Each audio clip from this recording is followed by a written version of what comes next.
पश्चिमी बंगाल के उत्तर 24 परगना जिले की जगदल में प्रधानमंत्री नरेंद्र मोदी की रैली से ठीक पहले कल रात भाजपा और टीएमसी समर्थकों के बीच हिंसक झड़प हो गई। दोनों पक्षों के बीच विवाद इतना बढ़ गया कि पत्थरबाजी, फायरिंग और देशी बम तक चलने लगे। इस हिंसा में 3 लोग घायल हुए, जबकि एक सीआईएसएफ जवान के पैर में गोली लगने का दावा किया गया। बताया जा रहा है कि जलेबी माठ मैदान में होने वाली रैली के लिए लगाए गए पोस्टर और झंडों को फाड़ने को लेकर विवाद शुरू हुआ।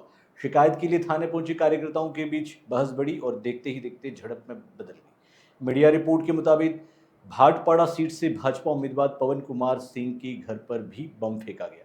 इस बीच गृह मंत्रालय के आदेश पर एनआईए ने राज्य में देशी बम बरामदगी के एक मामले की जांच अपने हाथ में ले ली है। कोलकाता पुलिस ने हाल ही में लगभग 80 देशी बम बरामद किए थे। दोनों दलों ने एक दूसरे पर गंभीर आरोप लगाए। टीएमसी का कहना है कि उनकी पार्टी कार्यालय में तोड़फोड़ की गई, जबकि भाजपा ने आरोप लगाया है कि पुलिस की मौजूदगी में उनके कार्यकर्ताओं पर हमला हुआ है। राज्य में 29 अप्रैल को दूसरे चरण की वोटिंग होनी है। ऐसे में यह घटना चुनावी माहौल को और गर्मा रही है। पर गुड्डू सिंह, पिंटू सिंह उसको जबरन पीटता है। हमारा फ्लैक्स फाड़ दिया गया, हमारे पार्टी ऑफिस में अंदर जाके भांगचूर किया। इस घटना को लेकर हम लोग थाना में अभियोग करने आए थे, क्योंकि अगर कोई हमारे कर्मी के ऊपर अटैक किया है तो हम लोग तो थाना में जनाएंगे।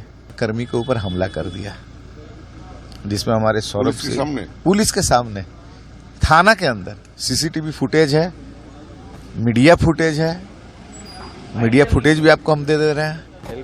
अर्जुन सिंह अपने सीआईएसएफ को लेकर गुंडागर्दी का प्रदर्शन किया। तो ये कोई नया बात नहीं है। 200 क्रिमिनल केस उनके अगेंस्ट में यूं ही पेंडिंग नहीं है, उनका ये नेचर है। आज यही चीज अगर ये लोग पावर में आएगा तो हर जगह होगा। जो आदमी थाना में ढुक के क्राइम कर सकता है तो वो कहीं भी कुछ कर सकता है। झमेला कल क्या हुआ कि हम लोग का स्ट्रीट कॉर्नर मीटिंग हो रहा था, तो टीएमसी वाले कुछ आए।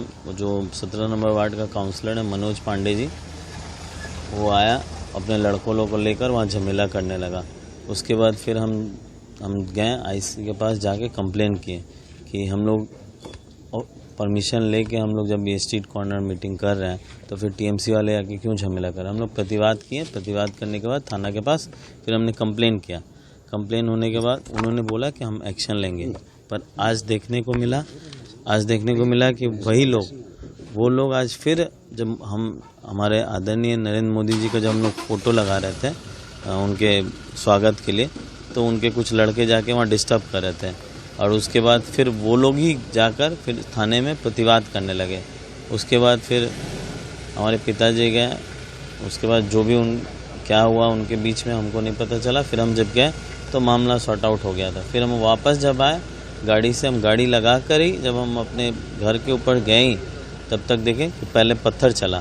पत्थर चलने के बाद फिर बम चला। हाँ, हमारे यहाँ ये जो शटर था, मतलब हमारा ड्राइवर उस टाइम हमको ड्रॉप करके वहाँ खड़ा था, पानी पी रहा था। हम लोग अभी फुटेज में उसको देखें। और उसके बाद फिर उसके ऊपर पत्थर चला, वो जल्दी शटर बंद कर दिया। शटर बंद करने के बाद फिर बम चला। उसके बाद फिर फायरिंग होने लगी। फायरिंग होने के बाद उसी में हमारा सीआईएसएफ का एक गोली लग गया।